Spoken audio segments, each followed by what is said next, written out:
How did the defense become successful? I think it was a few reasons. I think in large part they had their work cut out for them.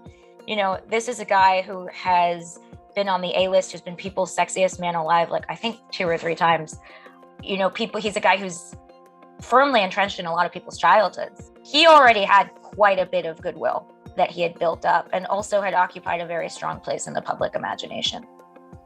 And I think while Amber Heard's allegations against him in 2000, starting in 2016, definitely damaged that. I don't think they did permanent damage. And I think that there were a lot of stands sort of lying in wait for his redemption arc. And the defense team very cannily leaned into that.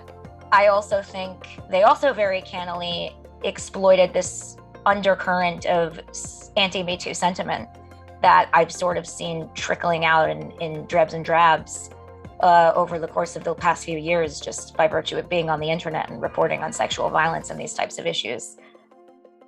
There's definitely a sense that Amber Heard, by virtue of being, an imperfect victim, by virtue of being somebody who, has admitted to hitting Mr. Depp and, has admitted to drug use and is not necessarily the most likable, pure angelic figure on the stand, there is a sense that she is sort of a totem for this idea that women lie, that women who accuse men of abuse are liars, and that this has sort of been a phenomenon that's gone unchecked for years. And this is finally, the corrective to this verdict. And I think the defense team very cannily exploited that too.